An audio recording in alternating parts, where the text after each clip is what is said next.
మూర్తి యేసయ్యకి అవని చాటుచు ఆనంద సాద్రము పొంగిన అమర కాంతిలో ఆది దేవుని చూడ ఆశింప మనస్ పయనమైతిని ఆనంద సాద్రము పొంగిన అమర కాంతిలో ఆది దేవుని చూడ ఆశింప మనస్ పయనమైతిని అందాల తార అరుదించిన అంబర అవతారమూర్తి యేసయ్యకి అవని చాటుచు విశ్వాసయాత్ర దూరమెంతై విందుగా దోచెను వింతైన శాంతి వర్షింపనా విజయ పదమునా విశ్వాసయాత్ర దూరమెంతై విందుగా దోచెను వింతైన శాంతి వర్షింపనా విజయ పదమునా విశ్వాస నిలిటి దేవా కుమారు వీక్షించు దీక్షతో విరజిమ్మే ప్రేమ ప్రవహించే బలం విస్మయము సగితి అందాల తార అరుదించిన అంబర వీధిలో అవతారమూర్తి యేసయ్యకి అవని చాటుదు యెరూషలేము రాజనగరి యేసుని వెదకుచు ఎరిగిన దారి తొలగిన ప్రేదలో కృంగితి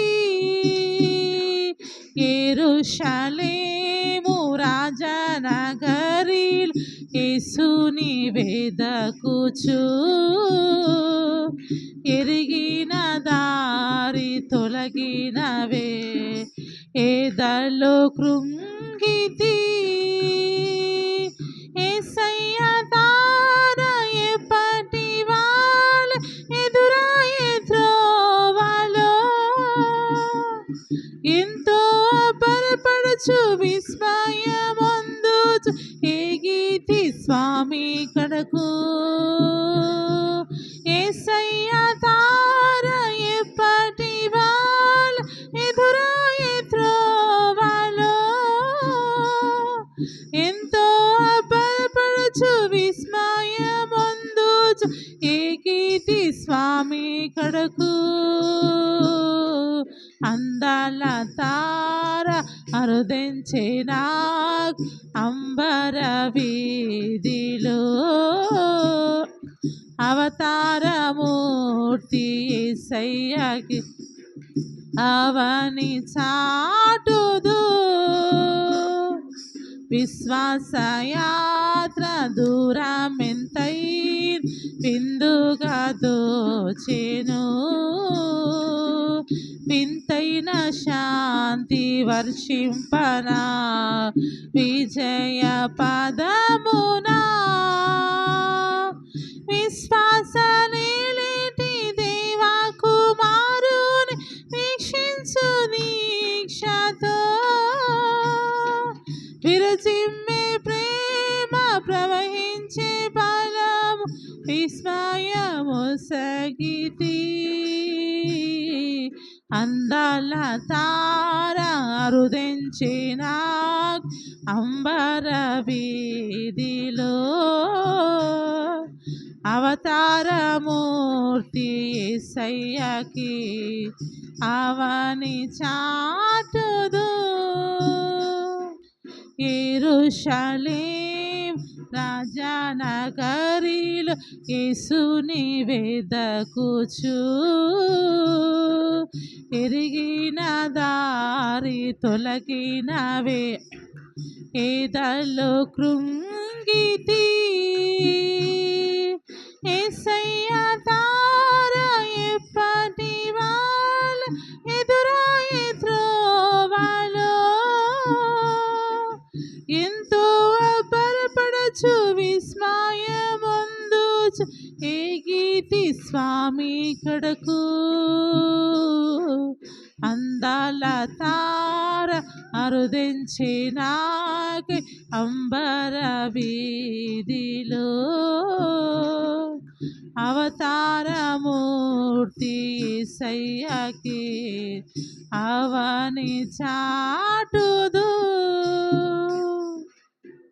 హల్లెలూయా. ప్రార్థన చేసుకుందాము దయచేసి.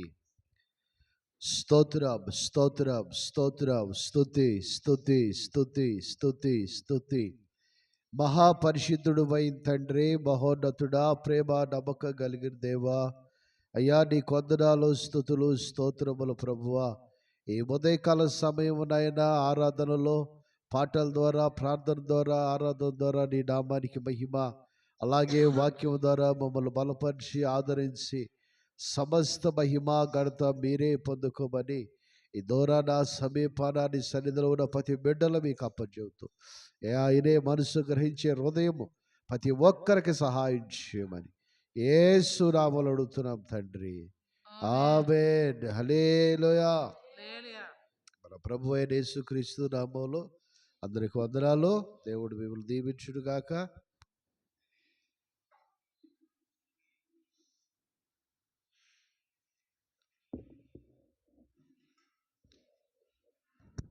దయచేసి బైబిల్ పరిశుద్ధ గ్రంథములో నిర్గమాకాండము 15వ అధ్యాయము, దయచేసి నిర్గమాకాండము 15వ అధ్యాయము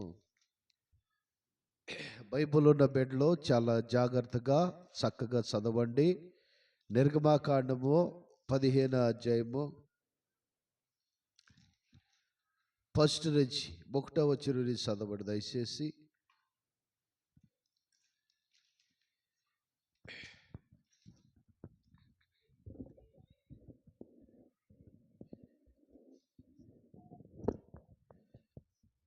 చదవాలి. అప్పుడు మోషేయు ఇశ్రాయేలీయులను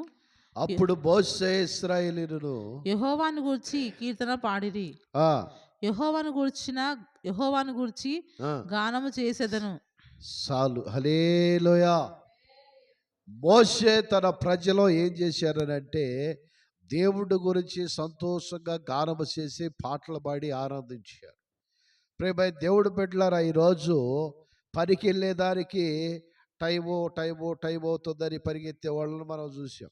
గమనించండి, పనికి మనం డ్యూటీకి వెళ్ళాలి. ఆ డ్యూటీకి వెళ్ళే వారిని కాడ మనం చూసాం త్వరగా సిద్ధపాటు కలిగి వెళ్ళే వాళ్ళని. సరే, సినిమాకి అంటే సినిమాకి టైం అయ్యి వెళ్ళే వాళ్ళని చూసాం. ఈ లోకములో ఎన్నో విషయాల్లో స్కూల్కి వెళ్ళే పిల్లలు కానీ తొందరగా టైం అవుతుందని వాళ్ళని చూసాం.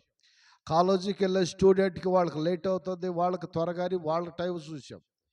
దేవుడు మందిరానికి నేను త్వరగా వెళ్ళాలని ఆసక్తి జనాల్లో చనిపోతా ఉంది. దేవుడికి స్తోత్రం.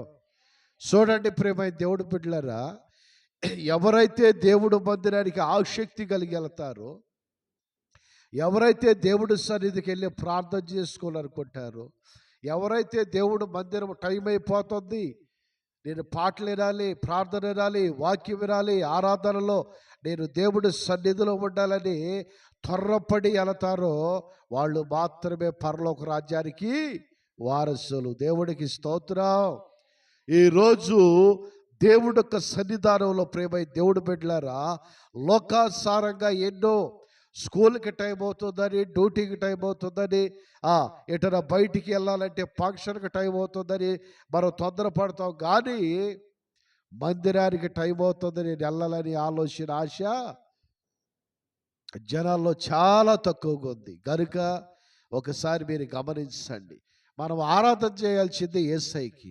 మనం త్వరపడి వెళ్ళాల్సింది దేవుడు మందిరానికి. ఈ రోజు కాతే రేపైనా మనం బయటికి వెళ్ళొచ్చు షాపింగ్కి, ఈ రోజు కాతే ఒక దినాన మనం వెళ్ళొచ్చు. కానీ దేవుడి సన్నిధికి మనం లేట్ అయ్యే వరకు మన జీవితకాల ఆశీర్వాదానికి దూరం అవుతాం. దేవుడికి స్తోత్రం. ఎప్పుడు ఎన్ని ఆశీర్వాదాలండి? మన జీవితకాలం ఆశీర్వాదానికి దూరం అవుతాం. అలా దూరం కాకుండా ఉండాలంటే దేవుడు మందిరానికి మనం వెళ్తాం ప్రారంభించాలి. దయచేసి యెషయా గ్రంథము 63 అధ్యాయము దయచేసి చూడండి. యెషయా గ్రంథము 63 అధ్యాయము 5వ వచనం కాడ కీర్తన 63 5వ వచనం. దయచేసి కీర్తన చూడండి. 63 అధ్యాయము కీర్తన 63:5 నుంచి మనం చదివినట్లయితే ఈ 63:5వ అధ్యాయంలో కాడ దేవుడు ఎవరిని మనం స్తుతించాలి, ఎవరిని మనం ఆరాధన చేయాలి, ఎలా మనం ఉండాలో ఇక్కడ తేటగా చదవండి. 63:5వ వచనం నుంచి. క్రొవ్వు మెదడు నాకు దొరికినట్లుగా, కొవ్వు మెదడు నాకు దొరికినట్టుగా నా ప్రాణము తృప్తి పొందుచున్నది. ఉత్సహించు పెదవులతో, ఉత్సహించు పెదవులతో నా నోరు నిన్ను గూర్చి గానము నా చేయుచున్నది. నోరు నిన్ను గూర్చి గానము చేయుచున్నది. చేయుచున్నది. హల్లెలూయా. చూడండి ప్రేమ దేవుడు బిడ్డలారా, మనము ఈరోజు సండే, ఈ ఆదివారం రోజు ఏం చేస్తామంటే చక్కగా మటను, మరి చక్కగా తలకాయ మాసము, ఇంకా బోటి ఇలాంటివి తెచ్చుకుని కొంతమంది మెదడు తింటే కదా బలం, ఆరోగ్యంగా ఉంటామని కొవ్వు మెదడ ఇలాంటివి తెచ్చుకుని శుభ్రంగా వండుకుని వారు తింటూ ఉంటారు సంతోషంగా. అయితే దావీదు అంటున్నాడు, అయ్యా నీ వాక్యము నాకు కొవ్వు మెదడు కంటే బలమైన ఆహారము. అందుకే నేను నిన్ను స్తుతించగలుగుతున్నాను, నేను ఆనందించగలుగుతున్నాను, నీలో సంతోషంగా ఉండగలుగుతున్నాను. హల్లెలూయా. గనుక ప్రేమ దేవుడు బిడ్డలారా, ఈరోజు మనం ఎవరిని ఆరాధన చేసేవారుగా ఉన్నాము? క్రైస్తవుల ఇళ్లలో చక్కగా టీవీలు, సినిమా 3 గంటలు వచ్చింది, పర్రపాటున మధ్యలో బంద్ చేస్తారా? బంద్ చేయరు. వాక్యం 1 గంటన్నర 2 గంటలు వాక్యం ఉందనుకో, ఈ వాక్యాన్ని ఫార్వర్డ్ చేస్తారు. ఇంతసేపు ఎవరు చూస్తారు తీయని. అదే సీరియల్ వస్తారు, సీరియల్ కట్ చేస్తారా? చేయరు. అవి మాత్రం చక్కగా చూస్తూ ఉంటారు. సినిమా కట్ చేయరు, సీరియల్ కట్ చేయరు. అవి 4 గంటలు వచ్చినా చూస్తూనే ఉంటారు. కానీ దేవుడు వాక్యాన్ని మాత్రము ఏం చేస్తారండి? చక్కగా కట్ చేసి కొద్దిగా షార్ట్లో వాళ్ళకి నచ్చిన 2 మాటలు వింటారు. ఆత్మ సంబంధులు ఎవరు కాడాలా కట్ చేయరండి. దేవుడు సన్నిధిలో యథార్థంగా నడుస్తున్న బిడ్డలు దేవుడు వాక్యాన్ని అలా కట్ చేయరు. ఈ సినిమా నీకు ఏంగా అర్థమవుతుంది? ఫస్ట్ ప్రారంభం నుంచి ముగింపు వరకు చూస్తాము. దేవుడు వాక్యం కాడ అసలు దేని గురించి వాక్యము, ఎందుకు ఈ వాక్యము? వాక్యం వినిటే ఏమైందనంటే ఇరుటు వలన విశ్వాసం కలుగుతూ ఉంది. హల్లెలూయా. ఏం కలుగుతుంది మనలో? ఎరుటు వలన విశ్వాసం కలుగుతూ ఉంది. అందుకే కొరింథీ సంఘానికి అపొస్తలుడైన పౌలు గారు ఒక పత్రిక రాస్తాడు. ఎరుటు వలన విశ్వాసం కలుగును, ఆ తర్వాత మనము ఉన్నతంగా దేవుడు సన్నిధికి చేర్చబడము. హల్లెలూయా. కనుక ప్రియమైన దేవుడు బిడ్డలారా, అదే కీర్తన 21వ అధ్యాయము 13వ వచనం కాడ చదువుదాం. కీర్తన 21:13 వచనం కాడ మనం చూసినట్లయితే దేవుడి సన్నిధానములో ఎలాంటి విషయాలు ఇక్కడ ఉన్నాయో తేటగా రాయబడింది. లేఖనాల నుంచి మాత్రమే మనం దేవుడిని ఎత్తుకుదాము. కీర్తన 21:13 చదవండి. యెహోవా నీ బలమును బట్టి నిన్ను హెచ్చించుకొనుము. మేము గానము చేయుచు నీ పరాక్రమము కీర్తించెదము. వింటున్నారు ఇక్కడ? నీ బలమును బట్టి మేము హెచ్చించుకుందాము, నీ నామమును బట్టి నిన్ను ఏం చేస్తున్నారు? మౌనంగా కాదు, అక్కడ కీర్తన అంటే పాటలు పాడుతూ ఉన్నారు. హల్లెలూయా. ఈ రోజున మనం దేవుని కీర్తించేవారుగా ఉన్నామా? లోకాన్ని కీర్తించేవారుగా ఉన్నామా? మనుషులు పొగిడేవారిలాగా ఉన్నామా? ఒకసారి గమనించండి ప్రియమైన దేవుడి బిడ్డలారా.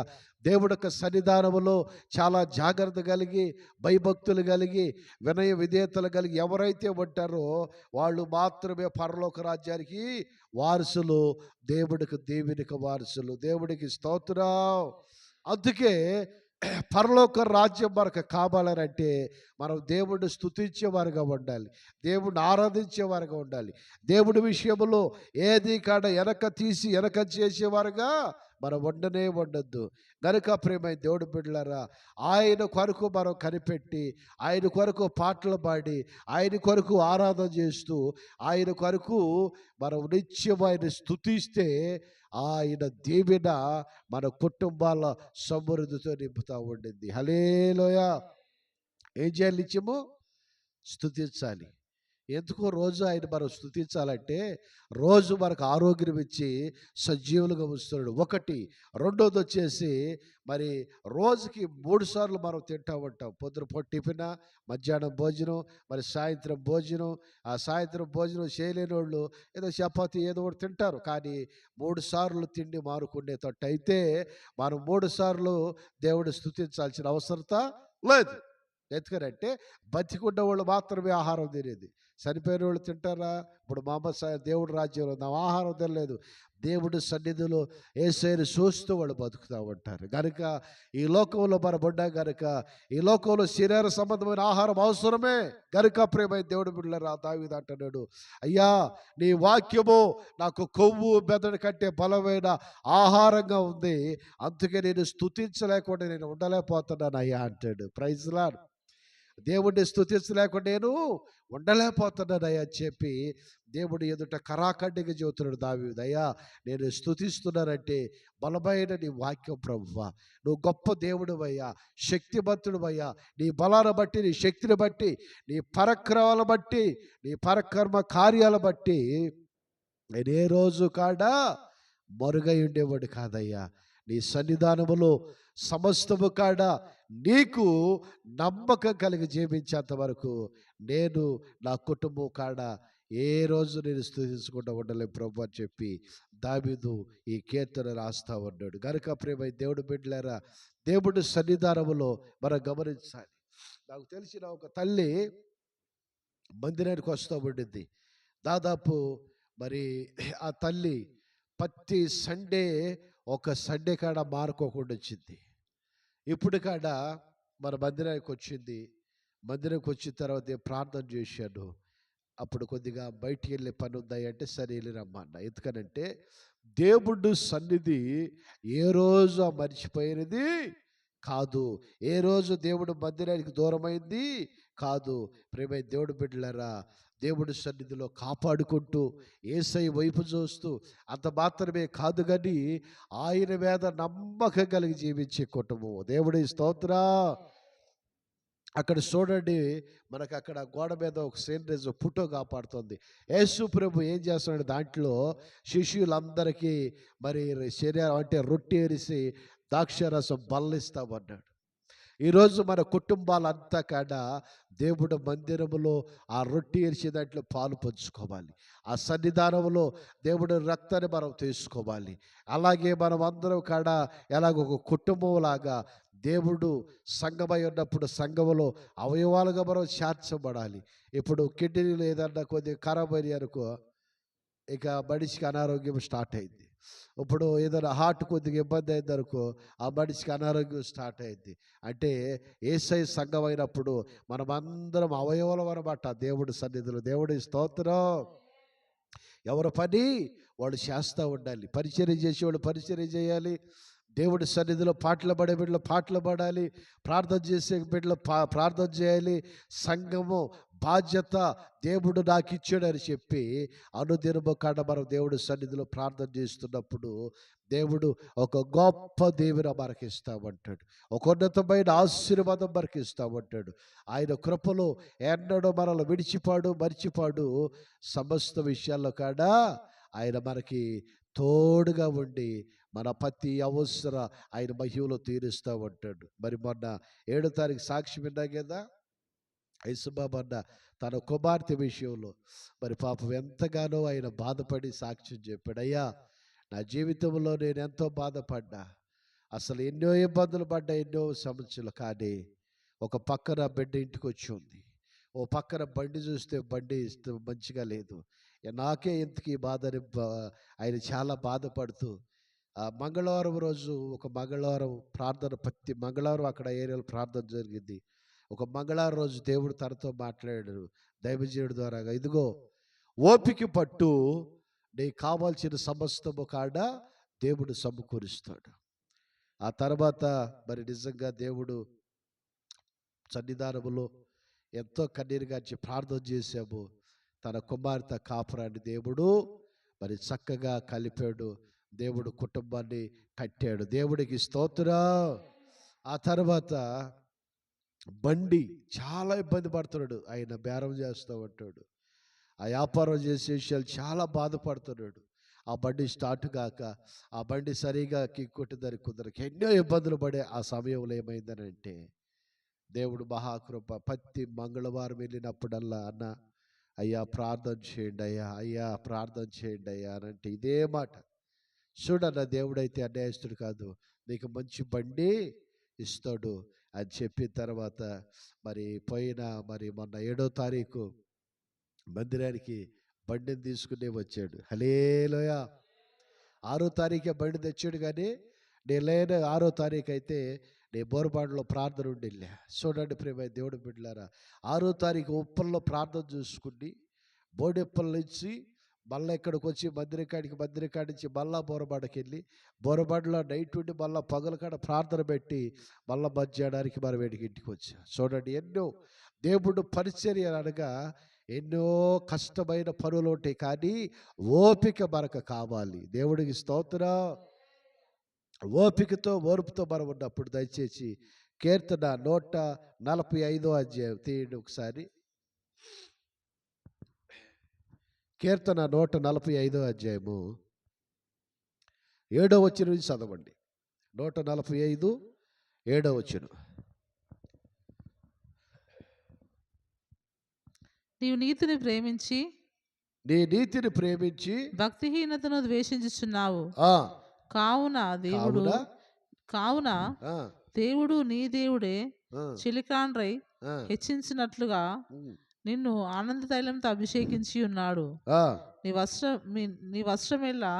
వస్త్రము గోపురస సువాసనే, అగరు వాసనే, లవంగ పట్ట వాసనే, దంతముతో కట్టిన నగరులలో తంతి వాయిద్యములు నిన్ను సంతోషపెట్టుచున్నవి. హల్లెలూయా. ఇక్కడ చూడండి, ఆయన మనం ఎలా అంటే ఒక సువాసనగా, ఈరోజు అనేకులు నూరయ్య అంటున్నారంటే దేవుడు మహిమను నాలో చూస్తున్నారు, దేవుడు కార్యాల ద్వారా చూస్తున్నారు, దేవుడు ఉన్నతమైన కృప వాళ్ళ కన్నులారా చూసి చెవులారా వినగలుగుతున్నారు కనుక అనేకులు ఆహ్వానిస్తున్నారు. అదే ఏమీ జరగకుండా ఉంటే, నాతో ఓ తల్లి చెప్పింది, అమ్మా నువ్వు చర్చికి వెళ్ళవా అన్న.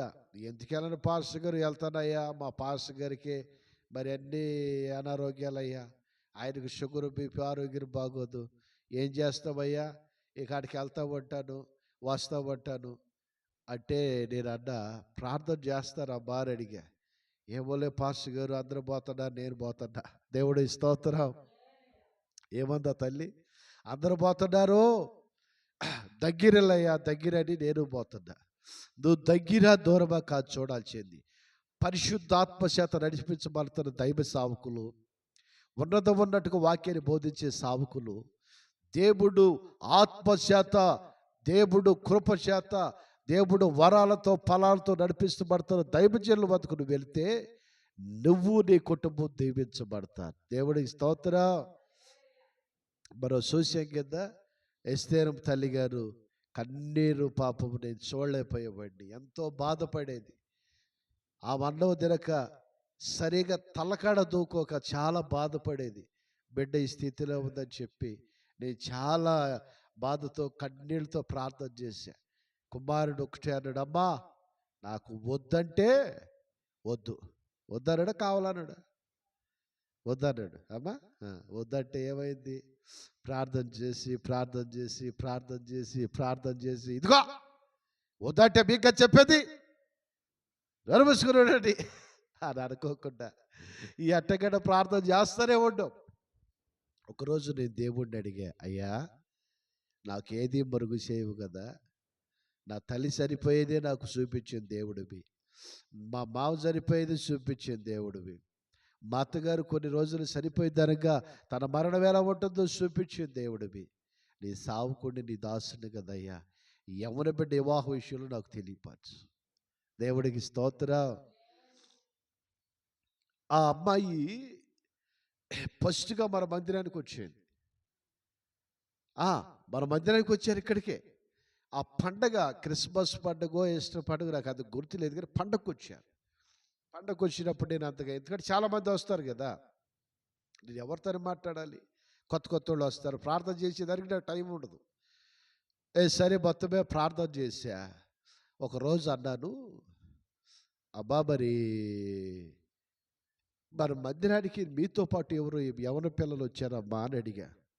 మా తమ్ముడు కూతురయ్యా అని అంది. సరే ఇక నేనేం అడగల. తమ్ముడు కూతురు అంటే కొంతమంది చేసుకుంటారు, కొంతమంది చేసుకోరు. మన పిల్లలు వద్దు, బయట పిల్లలు చేసుకుందాం. సరే మొత్తం మీద ప్రేమ దేవుడు బిడ్డలారా, ఆయన వద్దు అన్న తర్వాత ప్రార్థన చేస్తూ వస్తున్న మా తల్లి చాలా బాధతో ఆందోళనతో ఉంది.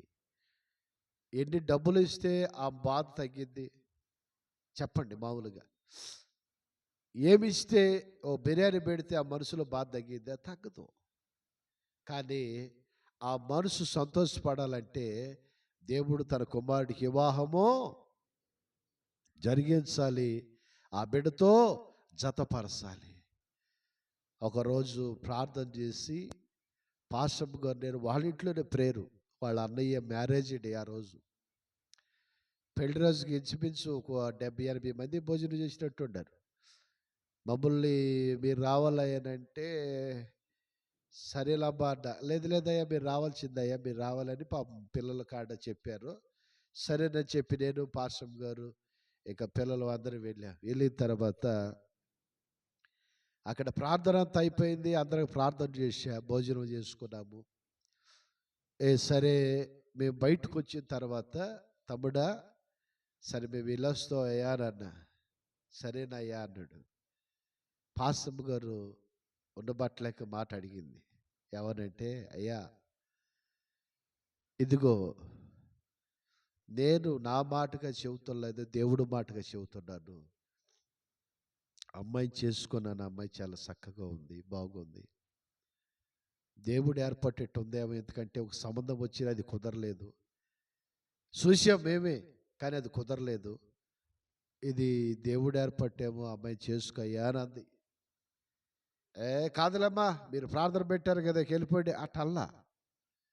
మీ పని మీరు చూసుకుంటే వెళ్ళండమ్మా, మళ్ళీ మీరు ఉచిత సలహాలు ఇక్కడ ఏం మాట్లాడలేదండి.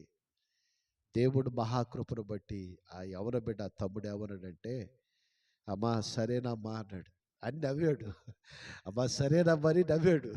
నవ్వితే నవ్వుతాం కాదు తమ్ముడా అంది. అప్పటికి అడుగుతుంది, నవ్వుతాం కాదయ్యా, నేను వస్తానయ్యా అంటే, సరే అమ్మా అట్టగా సరే అమ్మా సరే అన్నాడు. మొన్న 7వ తారీఖు మన మందిరంలో అందరికి స్వీట్లు తీసుకుని, మరి దేవుడు మహాకృపను బట్టి వాళ్ళు ముగ్గురు అన్నదమ్ములు, మరి పెద్దని భార్య పిల్లలు, మరి తల్లి అందరూ కాడ దేవుడు సమూహానికి చేర్చబడ్డారు. దేవుడికి స్తోత్రం, హల్లెలూయా. ఏ వార్త వాళ్ళు వచ్చారు ఇక్కడికి మందిరానికి చెప్పరు? ఏ వార్త వచ్చారు? శుభవార్తతో వచ్చారు. యేసుబాబు ఏ వార్త వచ్చాడు? శుభవార్త, మంచి శుభవార్త మోసుకొచ్చారు. నేను అన్నా, చూడండి ఈ ఆత్మీయ తండ్రికి ఇంతకంటే కావాల్సింది ఏముంది? 1 కోటి రూపాయల ఆస్తి వచ్చింది అనుకో, ఖర్చు అయిపోయింది. కానీ ఇది ఖర్చు అయిందా? ఈ శుభవార్త ఖర్చు అయింది కాదు. ఈ సంతోషకరమైన వార్తలు నేను ప్రకటిస్తున్న ప్రభు వల్ల సాధ్యమ, కానీ మనుషుల వల్ల సాధ్యమయ్యాయి కాదండి. హల్లెలూయా. మనుషుల వల్ల సాధ్యమయ్యాయి కాదు. మనుషుల వైపు చూస్తే ఎలాంటి కార్యాలు జరగవు. దేవుడు దీవెన, దేవుడు ఆశీర్వాదము, సంతోషము, సమాధానము పరలోకాన్ని నుంచి దేవుడు దీవిస్తే తప్ప ఈ లోకములో ఏ మనిషి మనసు మారదు. మనం చెప్పిన వాళ్ళు వినరు అంతే. దేవుడికి స్తోత్రం. దేవుడు మార్చాడు. తమ్ముడికి ఎంగేజ్మెంట్ వాళ్ళు ఫిక్స్ చేసుకున్నారు. మరి చక్కగా యేసుబాబు అన్నకే దేవుడు మంచి బండి ఇచ్చాడు. చూడండి, ఈరోజు మీ అవసరాలు తీర్చబడుతున్నాయి అంటే నా గుండె మీద చేసి చెబుతా, ప్రతిరోజు నేను ప్రార్థన చేస్తా.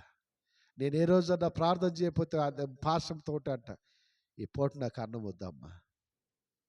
అయ్యా అదేంటయ్యా, ఇందాక వాళ్ళు బిర్యానీ తెచ్చిచ్చారయ్యా, ఈ కూర అయ్యా, మటన్ అయ్యా, ఏది వద్దు.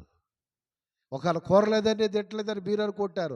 నేను ప్రార్థన చేయలే ఈరోజు, ఫలానా బిడ్డ కొరకు పొద్దుగా లేచినే ప్రార్థన చేయలే, అందుకే నాకు ఈ పూట భోజనం వద్దు, లేకపోతే ఈ పూట టిఫిన్ కాడ నాకు వద్దు. ఎందుకనంటే దేవుడి సన్నిధిలో నేను ప్రార్థన చేసినప్పుడు మనస్ఫూర్తిగా తినగలుగుతాను. దేవుడికి స్తోత్రం.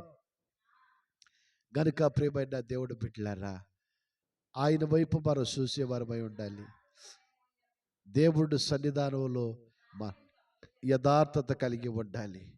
ఏ విషయంలో కాడ ఆయనకి నమ్మకంగా మనం ఉండి, ఎప్పుడు దేవుడు మందిరానికి వెళ్ళాల్సిన చాటుకు మనం వెళ్తాము, ఎప్పుడైతే దేవుడు మనం దీపిస్తుడని పోతామో, అక్కడ ఖచ్చితంగా దేవుడు ఏం చేస్తాడు, ఉన్నతమైన కార్యాలు జరిగిస్తాడు. దేవుడికి స్తోత్రం.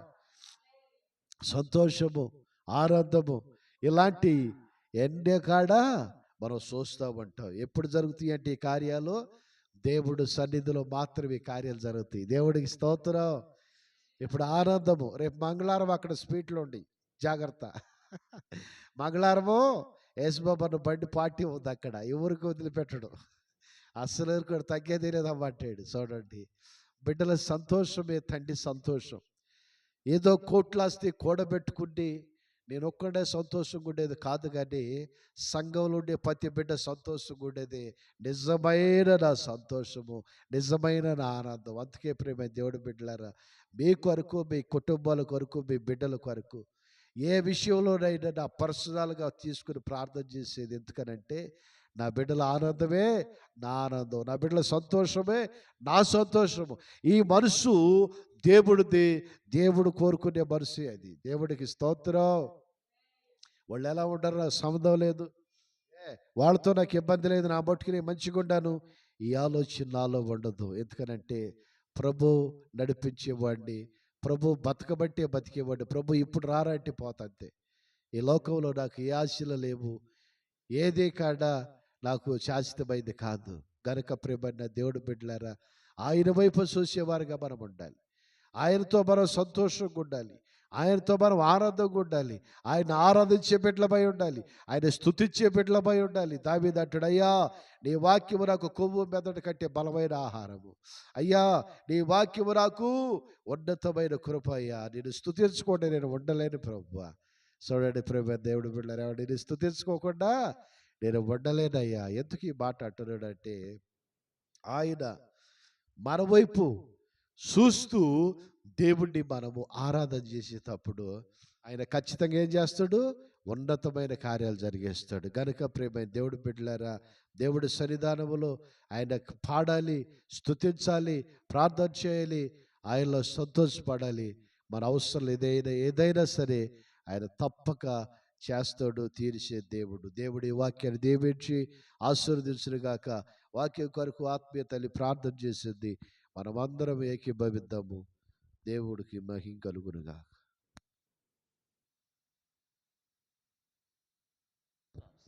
స్తోత్రం స్తోత్రం మహాగణుడాని స్తోత్రం స్తోత్రం స్తోత్రం. జీవాధిపతి మహోన్నతుడాని స్తోత్రం చెల్లిస్తున్న స్వామి. అయ్యా గడిచిన వారం మొదలుకొని ఈ వారం వరకు ప్రభా నీ హస్తకృపల చేత దేవా కంచె వేసి మీరు కాపాడి సజీవులకులో చేర్చి దేవా అని స్తుతించే కృప అని ప్రార్థించే అనుభవాన్ని తండ్రి మీరు మాకు దయచేసినందుకే నీకు వందనాలు చెల్లిస్తున్న ప్రభా. ఇది నాన్న చూడక ఎందరో కాలగర్భంలో గతించిపోయారు ప్రభా అని స్తోత్రం. మమ్మల్ని సజీవులకులో చేర్చి దేవా నిన్ను ఆరాధించే ధన్యత భాగ్యాన్ని మీరు మాకు ఇచ్చినందుకే నీ స్తోత్రం చెల్లిస్తున్నాను. ఇదిగోండి ప్రభా, ఈ పరిచయను దీవించండి, సేవను దీవించండి, అనేక ఆత్మలు నడిపించండి ప్రభా. పరిచయం నీది, సేవ నీది నాయన. విస్తారమైన ఆత్మ సంఘంలో చేర్చండి ప్రభా అని స్తోత్రం. దేవా ఇగో రాలేని కుటుంబాలను దీవించండి ప్రభా. బిడ్డలు ఎందుకు రాలేదు వాళ్ళ అవసరాలు తీర్చండి, వాళ్ళ రాకపోకలు తోడుగా ఉండండి, వాళ్ళకి ఆరోగ్యం ఇచ్చేయండి తండ్రి. వాళ్ళు చేసిన ఉద్యోగుల వ్యాపారం నిశ్చయంగా మీరు ఆశీర్వదించండి ప్రభా. అయ్యా నీకు స్తోత్రం. ఇదిగోండి ఆయన అయ్యా దావీదంటున్నాడు, స్వామి తండ్రి నేను ఎల్లప్పుడు నీ స్తుతించే కృపను దేవా నాకు దయచేయమని అడుగుతున్నాడు తండ్రి. అయ్యా అయ్యా నీ స్తోత్రం స్తోత్రం స్తోత్రం స్తోత్రం స్తోత్రం.